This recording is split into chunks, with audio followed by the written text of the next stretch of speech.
Повертаємося у студію програми «Саба». Мене звати Єлизавета Цареградська. Як і обіцяли, ми продовжуємо обговорювати найголовніші та найцікавіші теми. І зараз ми вирішили зупинитися дещо більш детальніше на темі відносин Російської Федерації та США. Для цього ми запросили в студію американського політтехнолога Джейсона Смарта. Для того, аби наше порозуміння було кращим, я переходжу на російську мову. Здравствуйте, доброе утро. Доброе утро.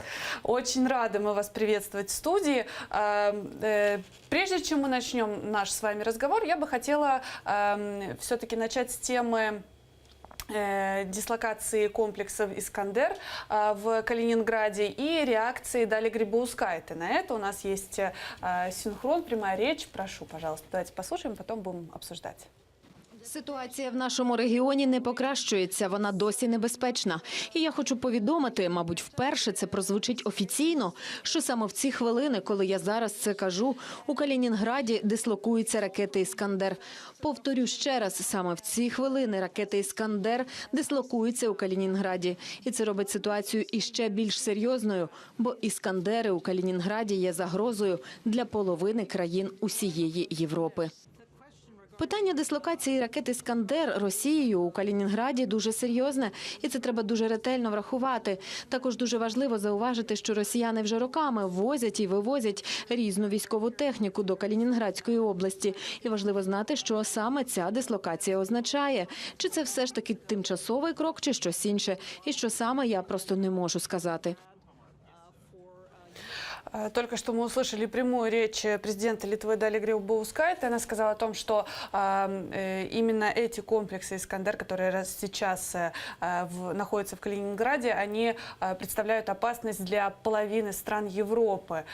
Прокомментируйте, пожалуйста, это. Что вы думаете на этот счет? Ну, я думаю, что мы можем ожидать это. Россия сейчас чувствует себя как в очень неудобное место, скажем. То сейчас более и более мир не хочет соединиться с Россией. Люди и страны хотят пить в Европе. Европейский Союз сейчас сильнее и сильнее. Мы видим, что сейчас НАТО еще важнее и важнее. Вы в этой стране, и в прибалтийские страны, и здесь в Украине.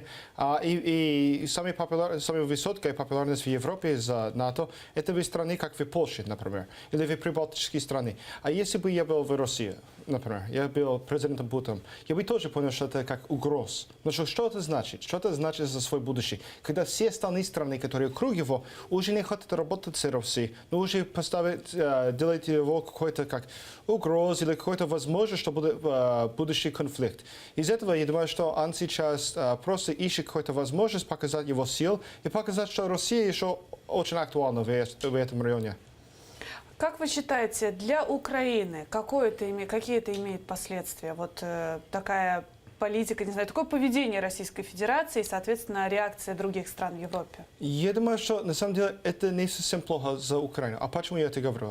Я знаю, что много не согласится с этим, но почему я это говорю? Потому что сейчас, я думаю, что Россия хочет закончить войну в Донбассе. Они понимают, что это невыгодно. Что это, первым, очень дорого. У России мало денег. И продолжить эту войну будет очень дорого. И они не готовы тратить столько денег. Санкции работают, они очень эффективны. И это уже проблема для Путина. А проблема особенно в том, что олигархи чувствуют эти санкции. Олигархи, которые поддерживают президента Путина. Если он потирает эту поддержку, если олигархи завтра решают, что он уже угроза для них, он уже человек, который не служит свой интерес, а работает против интереса олигархии, тогда это будет его последний день в офисе. Это будет его последний день как президент. Из-за этого я думаю, что он хочет закончить войну в Донбассе, но он понимает, что ему надо еще показать силы. Как показать силы? Если он уходит из Донбасса, это покажет, что какая-то слабость. Ну, он считает, что это слабость. Но что делать? Если он может тогда угрозить другую страну, ну, прибалтийские страны, например, то это прекрасная возможность для него еще показать силу, пока он покажет какую-то слабость и уходит от Донбасса.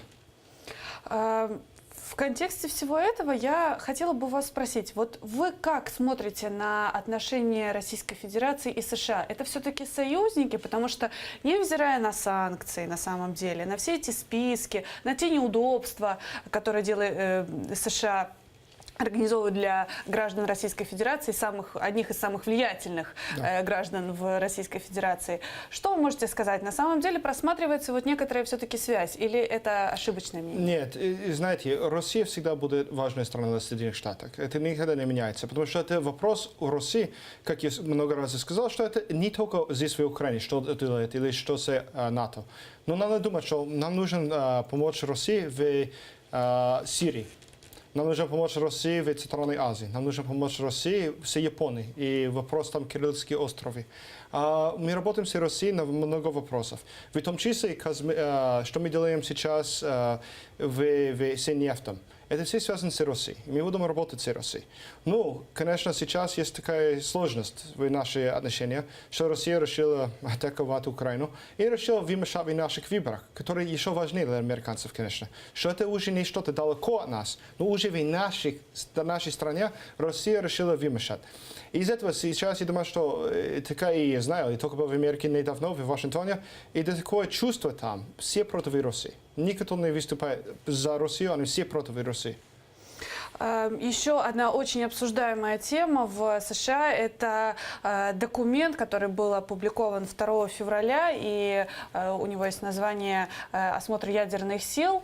Вот про ядерную политику США и что будет в дальнейшем, потому что на самом деле все больше и больше говорят о том, что США активизируются в этом направлении и даже уже боятся ядерной атаки от США, некоторые. Ну, знаете, что интересно с этим? Что Соединенные Штаты сейчас собираются тратить больше, чем сколько это где-то 25 биллион долларов каждый год, миллиард долларов каждый год. И пока они тратят это за новые ядерные бомбы. Это не просто что бомбы, это тактические, стратегические ядерное оружие. Это оружие будет очень как специфические. Это не будут такие, как исторические, которые пользовались в Японии во время войны. Это будет совсем новые. Это будут те, которые могут убить несколько тысяч человек, не миллионы. И зачем? Мы делаем это из-за того, что Соединенные Штаты сейчас подготовят свой ядерный запас за кибератак. Если будет какой-то серьезный кибератак против Соединенных Штатов, как это отчет писал, что Соединенные Штаты очень готовы использовать свои ядерные бомбы против любой страны, которая это будет сделать. Ну, конечно, самые актуальные страны, которые будут атаковать наши выборы или атаковать нашу инфраструктуру, киберинфраструктуру, это Россия и Китай. Из этого надо подготовить что-то, которое не будет убивать все Москву, скажем, но будет готово атаковать какую-то военную базу где-то в Европе, где Россия работает. То, как вы знаете, Россия сейчас работает с всеми своими кибератаки, все свои хакеры в базе в Сибири. Из этого атаковать такую маленькую базу можно с такие ядерные оружия. Из этого просто нам не нужны такие ядерные бомбы, как исторические, огромные, которые убивают всех. Политика Трампа вот, касательно ядерного оружия, она как-то отличается от политики Обамы? Нет, очень похоже на самом деле. То есть сейчас мы понимаем, что Трамп, когда он пришел к президентству, его министр Маттис сказал, что он не хочет ядерные бомбы, он считает, что это старые, это исторические, больше нам нужно еще меньше. А сейчас он передумал совсем. Он сказал, что сейчас это очень актуальный вопрос, и нам нужно побольше.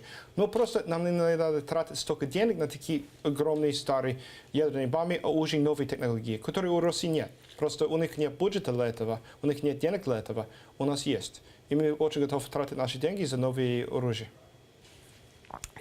Про актуальные темы хотелось бы поговорить вот в контексте все-таки Украины, потому что встреча Суркова и Волкера 26 числа, 26 января, говорят, что она была очень продуктивной, говорят совершенно разные источники, утверждают это. Какое ваше мнение? Вот что вы можете сказать об этой встрече? Ну, это очень хорошо, потому что, как вы знаете, когда есть переговоры, такие особенно мирные переговоры, это время, это тратит много времени и много встреч. Это не будет один день, это не будет один месяц, это будет год или побольше еще. Найти какой-то общий компромисс, какой-то договор, который все могут соглашаться. И Украина, и Россия, и Соединенные Штаты как посредник здесь. Я думаю, что сейчас так классно работает Волкер, что и с украинцами, и с русскими, что я очень ожидаю, что скоро будет какой-то результат с этим. Очень много говорят о том, что на самом деле вот это общение в формате Волкера и Суркова, оно не является особенно там, я не знаю, продуктивным. То есть это просто такой некий маркер того, что ведутся переговоры, что стороны открыты для того, чтобы общаться. Но тем не менее, как вы считаете, вот в ходе этих встреч решаются какие-то конкретные вопросы? Потому что, например, вот была последняя информация о том, что был передан список Волкером Суркову о тех пленных, которые должны быть быть освобождены? То есть это действительно имеет какое-то практическое, не знаю, влияние? Я думаю, что да, потому что Россия сейчас хочет найти какой-то выход от своей ситуации. И делать это как делать? Ну, первым, работать с Волкером. Если могу найти общий язык с ним, тогда будет легче договориться с Украиной. Потому что в Соединенных Штатах здесь очень, ну, скажем, важный человек в этом переговоре. И думаю, что это важно, что он передал этот список. И думаю, что Россия сейчас, ну, конечно, не будет делать это просто так, они ожидают что-то тоже. Они хотят что-то за это в обмене. А что это будет, еще не знаем. Ну, посмотрим. Потому что, как вы знаете, переговоры всегда работают так, что первый человек говорит, что вот, конкретно мне нужен это, я не готов договориться с вами, если не буду получить это. И это как красная линия, скажем. А другой говорит, что вот, мне тоже такие предложения, и не буду делать по-другому. И оба найти какой-то общий язык, что я готов обменять это за другое, или я готов удалить это за это. И это просто длинный процесс, как все это мировые договоры. Такие торги. А как вы считаете, все-таки у вас есть какие-то соображения, что может предложить взамен сторона на этих пленных? Очень сложно сказать. И, конечно, я бы ожидал, что это в том числе все русские, которые здесь в Украине, которые в племени, тоже они хотят это люди обратно в Россию править.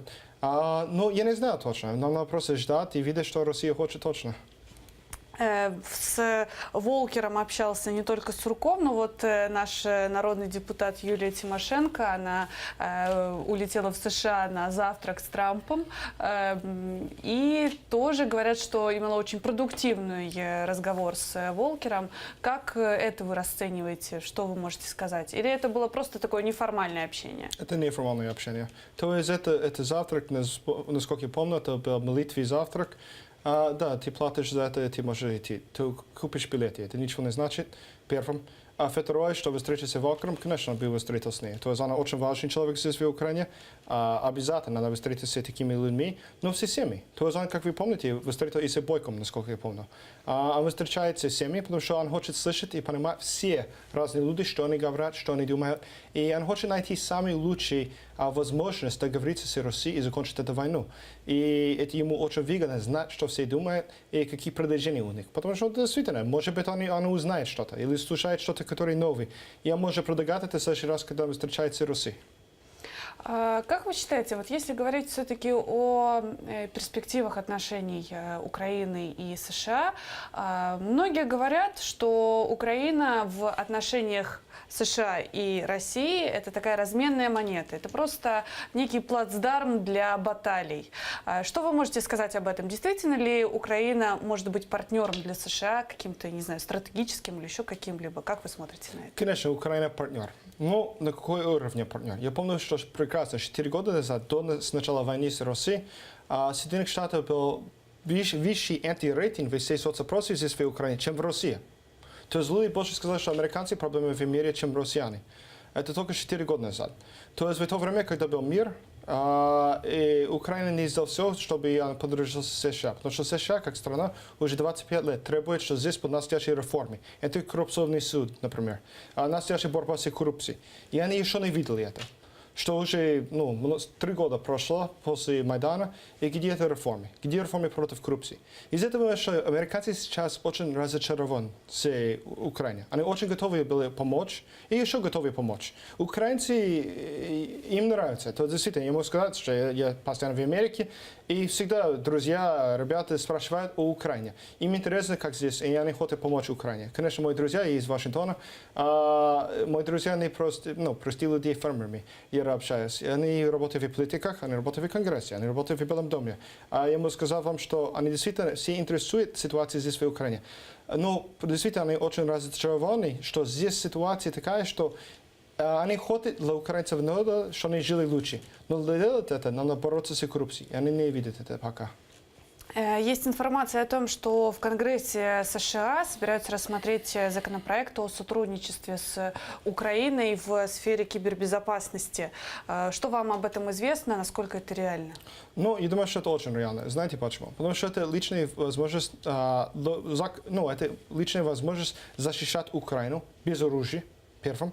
А второе, это возможность защищать США. Потому что если мы знаем, что Россия тестирует все свои планы, все свои кибератаки здесь в Украине. Первый шаг тестировать все здесь. Потом после Украины они начинают в Америке или в другой стране, как в Европе.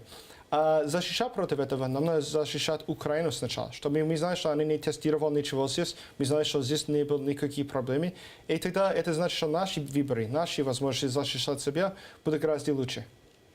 Вот вы очень удачно перешли на эту тему. Я как раз хотела задать вопрос по поводу того, что вот эта вот политика помощи Украине для США, это что значит? Ну, то есть это такой акт доброй воли, если про кибератаки все понятно, да? То есть здесь русские тестируют свои методы, и таким образом США пытается обезопасить себя, помогая вот Украине. А в остальных вопросах все-таки почему так сильно за то, чтобы у нас был антикоррупционный суд, реформы, там, да, денег и прочее, прочее? Почему? Ну, знаете, это как один друг мой сказал, очень смешно, но очень актуально. Он сказал, что, знаете, это день, если украинцы такие проблемы, как коррупция, и свой лидер украдает у них. Но сейчас мы помогаем Украине много. Значит, что это лидеры, которые украдают деньги, уже украдают наши деньги. Это уже нам очень важно. И как мы можем бороться с этим? Мы можем бороться с этим через антикоррупционный суд, например. Это такое предложение нам нужно. То есть американцы действительно ожидают какой-то конкретной реформы, которая помогает людям бороться с коррупцией. И здесь это мне очень жаль видеть, что когда в Америке, я действительно вам говорю, что американцы очень переживают о ситуации здесь, очень переживают, как обычные украинцы, простые граждане, как они живут. Потому что они действительно живут очень бедно. Как вы знаете, статистики Международный республиканский институт, 52% украинцев признают в соцопросе, что у них нет достаточно денег за еду и за одежду. Вот. Если это половина страны, такая бедная живут, мне очень жаль, что американцы столько переживают об этом и хотят дать еще побольше помочь. И дают много помочь каждый год, уже 25 лет. Но руководство, лидеры страны это не делают. Это мне жаль. Но если они хотят помочь своему народу, то первый шаг, конечно, такой, как антикоррупционный суд, что чиновники и те, которые во власти, которые украдают у своего народа, они сидели в тюрьме, где они должны быть. У нас очень мало времени остается до конца эфира. Вот ваш взгляд на ближайшее будущее именно в отношениях Украины и США. Что вы прогнозируете? Знаете, сейчас я думаю, что ситуация такая, что Соединенные Штаты будут с Украиной до конца этой войны с Россией. Это 100%. То есть уже решено, что Россия враг и Россия не права. И Соединенные Штаты будут работать с Украиной. Но если Украина хочет улучшить отношения с США, США 100% ожидает настоящей реформы. Наши настоящие конкретные шаги к этому. Я вас поняла. Я очень вам благодарна за интересный разговор. Спасибо, що ви прийшли к нам в студію. Американський політтехнолог Джейсон Смарт з нами був у студії, говорив про відносини, про ситуацію в США, зокрема. Ми зараз візьмемо невеличку перерву, після чого повернемося і продовжимо говорити на міжнародні теми. Буде цікаво, обов'язково не перемикайтесь.